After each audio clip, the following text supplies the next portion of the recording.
Hi guys, welcome back to Midnight Zero Astrology. This is Midnight and I'm here to talk about Sagittarius Sun.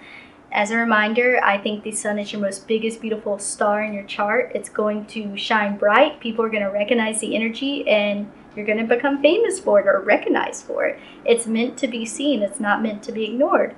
Well, what does that mean in your life if you're Sagittarius Sun? It means that your sun is ruled by the abundant, lucky planet Jupiter. It is huge. It is 2 solar systems worth of planets. So you're the only one who can stand up to the sun because you're 1/10 of the size of the sun. That's a huge energy. What a powerhouse you are. And I think the best thing about Sagittarius Suns is that they're prone to be masters of things. That's what they really want.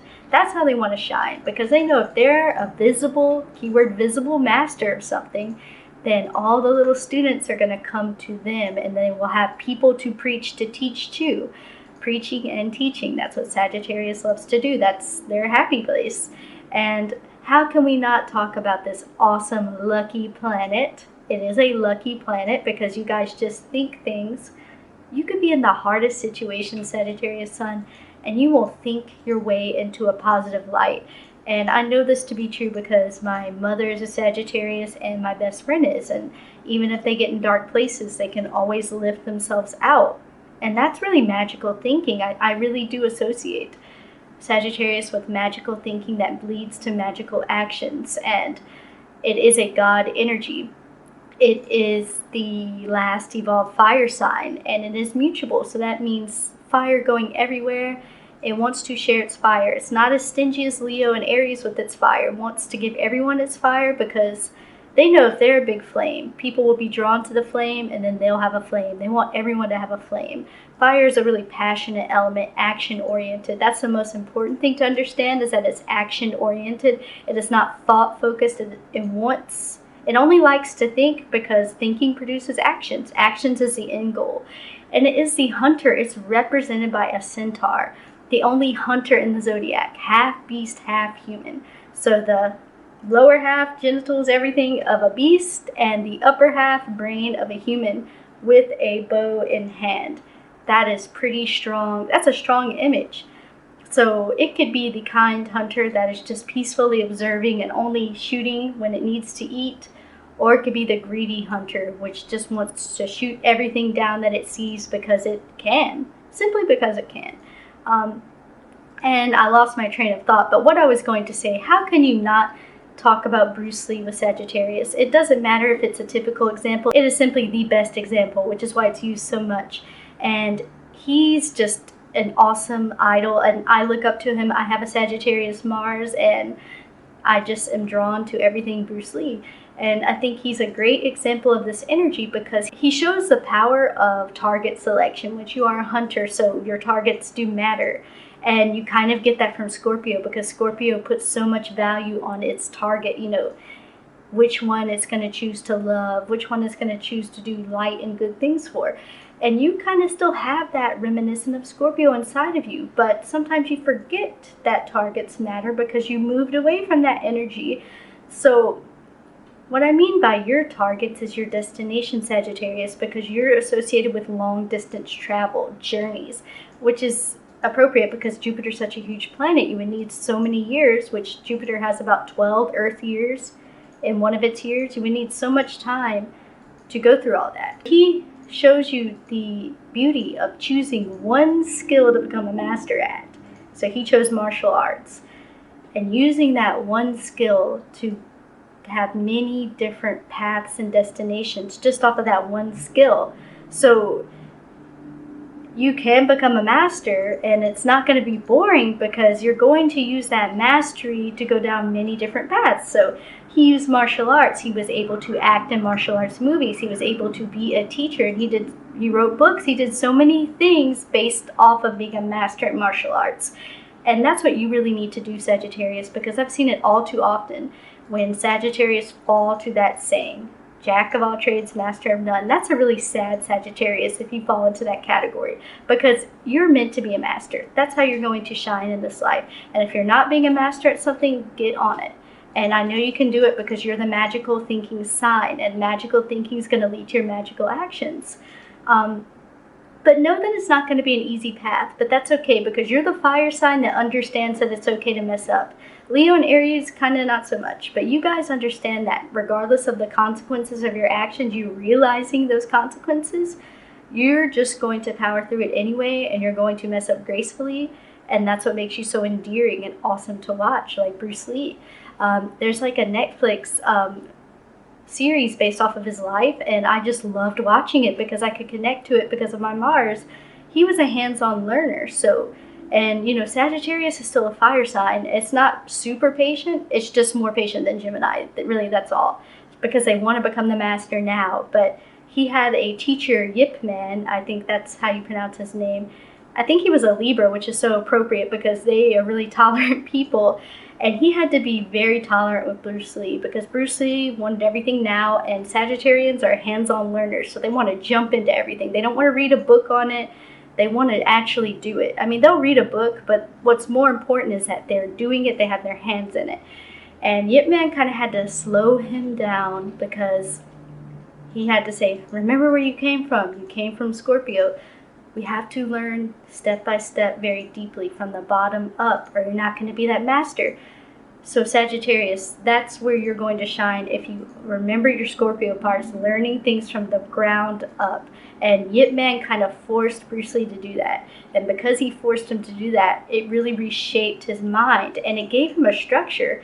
You know, Sagittarius is a free energy, and it wants to go everywhere because it's mutable. You can't contain mutable energy. So hey, there's some Sagittarius people that don't want a routine and they're happy just like going where the wind takes them, like Pocahontas. But from what I've seen, a lot of Sagittarians kind of need a routine. And I know that's kind of weird to say, but if you think about the size of Jupiter, it's so big. So imagine if you were a tourist on Jupiter. You would have to have some type of itinerary. There's no way you'd be able to explore it all. So you have to view your learning process like that. You have to kind of give yourself some type of schedule, Sagittarius, because you're not going to reach these goals that you so desperately need to reach. But hey, if you're one of those Sagittarians that is just super against it, that's totally fine. Do your thing. It's just a suggestion from me, from my observations. So what you also learned through Bruce Lee is that he had to remember throughout his journey what makes a good teacher. And you can tell what makes a good teacher because you know that you're that hands-on, impatient learner, that you give your students patience and don't force them to learn. Like, that's where Sagittarius kind of can stumble a little bit when they want to be the teacher so bad and they want to show you all their knowledge and they're kind of shoving it down your throat, like preacher mode. I've actually had one of my ex's friends did that to me. She was like super into personal trading, and I worked out with her once, and she just like, I thought I was just going to work out with her side by side, but no, she was shoving her routine down my throat, and it kind of pissed me off. So realize that that's not how you're going to get people to listen to you. That's not how you're going to gain students, Sagittarius Sun. How I liked how Bruce Lee did it, if this series is correct, he was just outside displaying his knowledge, like on campus and all around. I believe Seattle is where he went to school and got all of his students. He was just doing his thing, practicing martial arts out in the open, and people came to him. Kind of reminiscent of Scorpio energy, magnetism. You still have that too, Sagittarius, because you're a huge flame. People are going to notice you. So he allowed the students to come to him. And that's why they were very willing and enthusiastic participants, because it was by their own free will that they came. And I think if you want students, that might be something to consider. And he also had patience with them and was very hands-on teaching them, and honored that he kind of gave them freedom to stumble around, but he was also very hands-on in teaching the process from the ground up, like Yip Man taught him. But because you're Sagittarius, you kind of put your own spin on that, and that's what Sagittarius do. They see everyone as potential teachers, and they will take what they learned and they will put their own spin on it and make it something unique, so a unique lesson to share with their potential students. Guys, it is really important that you know that to not tell a Sagittarius what to do. Just don't do it. Remember, they are wild stallions. They might be in a fence outside, like a horse stable, but that's an illusion. They can jump over the fence anytime they want, and if you suffocate them, make them feel like they're boxed in, they will gladly leap and gallop away into the abyss. And let me tell you why. It's not because they're being obnoxious, it's because when you're telling them what to do and barking orders at them, being forceful, you're basically denying them their rights of being a master. And let me explain. So this just goes against everything that they're about. They are hands-on learners, and let's go back to Bruce Lee. Bruce Lee was classically trained by his Libra teacher, Yip Man, again, and he was trained in a special type of kung fu called Wing Chun. And you know, he did learn this inside and out, but did he stick to those rules? Of course not. He's mutable in fire. Okay, so you can't contain that. And he was learning this seriously. Yes, he respected his teacher. Yes, but he needed to get his hands dirty. He was learning this very special technique in Wing Chun called the 1-inch fist. I think that's what it's called. And he was watching his teacher do it, but he just couldn't replicate it. So he actually asked his teacher to just punch him, that he needed to feel his punch. And that's so Sagittarius to me, like that hands-on learning, like needing to experience it yourself before you actually know it.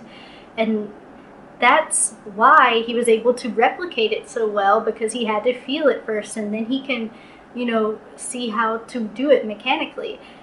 And like I said, did he stick to this style of Wing Chun? No, but he respected it, but he wanted to learn it so he can mold it together. Think about mutable energy as very versatile and doesn't like to be boxed in. It's everywhere. So he took all the disciplines of martial arts that he knew. He took American boxing. He took karate, which was huge because China and Japan, even today, not so friendly with each other, especially back then.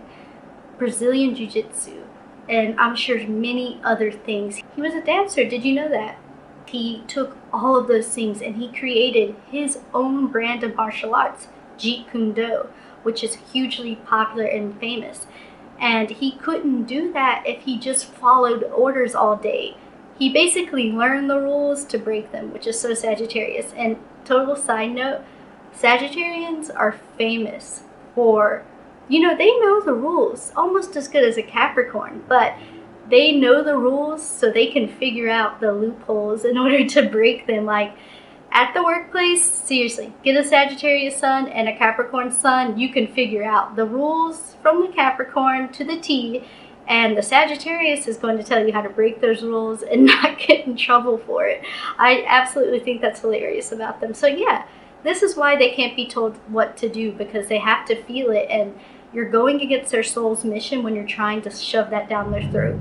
So it is a God energy, so it is reminiscent of Jesus. And what I think is, this kind of reminds me of the miracles of Jesus, like how he made a blind person see, a crippled person walk. These are actual actions, magical actions that people got to see. And, you know, it's also the enthusiasm that Jesus had when he was preaching and teaching the Gospels to people.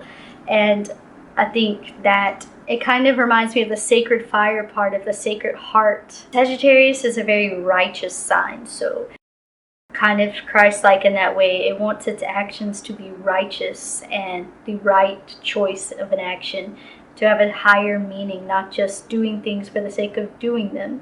When they're at their best, they are concerned with the righteousness of things. And when they're around other people, they're not really paying attention to what they say as much as how their actions are lining up with what they say. So a lot of times Sagittarius can be pretty forgiving, because you could be like running off at your mouth, but if they notice that your actions are good, then they'll still consider you good people, which is kind of cool about Sagittarius. And they can use that hunter spirit in them, because they are a hunter, to defend other people. So if someone's coming at them saying that something they did isn't righteous, you know, they're going to set their target on them, and they're going to not only teach this person why what they're saying is wrong, but they're going to shoot them down. And they'll do that for other people. If they feel like someone's getting bullied and it's not righteous, and they're going to come to their defense, like galloping away with their arrow to defend you. And they always defend with the aim of opening the enemy's eyes, which is kind of cool about them. And if you just really piss them off, they'll go full-fledged beast mode on you. But usually they're the higher hunter. But don't piss them off. Don't. It's important to realize to not let your mind and wanderlust go stale, because sometimes as a master Sagittarius, you could feel like you know everything there is to know. But a good teacher knows that you're always learning, and oftentimes we are learning from our students and everyone around us alike. We're keeping that learning cycle going, and we're never stopping. And this is when you guys are happiest, is when you're honoring that cycle of learning and never letting yourselves go stale in that way. Sagittarius is a very lucky soul. My mom's sister used to say she just always lands on her feet like a cat, like lucky, lucky, lucky. And it's true, my mom is kind of lucky in that area. And I know a lot of other Sagittarians are lucky too, which means that you can kind of get away with stuff like, because you're so lucky and rich in faith. But just remember not to let that go too close to your head, because you don't want to get into Ted Bundy territory where you're just so used to getting away with stuff and feeling lucky that you forget the Capricorn-y real world consequences part of life. So definitely be careful on how you harness your luck. I like to think of it like the luckiest thing about you guys truly that you don't need to feel shame of expanding and abusing is your spirit that refuses to be put out. And I love the book The Little Princess, because it's about this rich girl that gets stripped of all her belongings, and she becomes basically a poor maid and ostracized by this orphanage woman, the woman who the headmaster of the orphanage, which is a really awful lady. And even though all this stuff is happening and she actually thinks her father's dead, like, she still believes in magic, and she still becomes this teacher. She tells stories of her life in India, and she teaches all these little girls that everyone's a little princess, and guys, like, just put prince in there, you guys are princess too.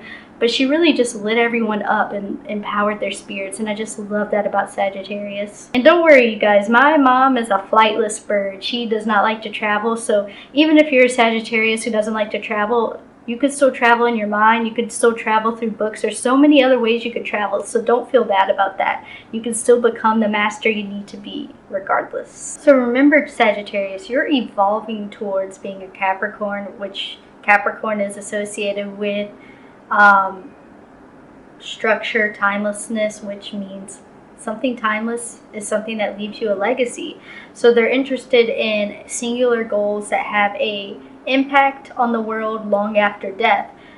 So maybe you want to consider that, because I know that a lot of Sagittarius, they get so caught up in being courageous and experiencing every culture, being brave. So going to Malaysia, jumping off waterfalls, that type of stuff, and they enjoy that. They enjoy mingling with people different than them, and they like to bring those experiences, those foreign experience, back to their hometown and share the tales of it.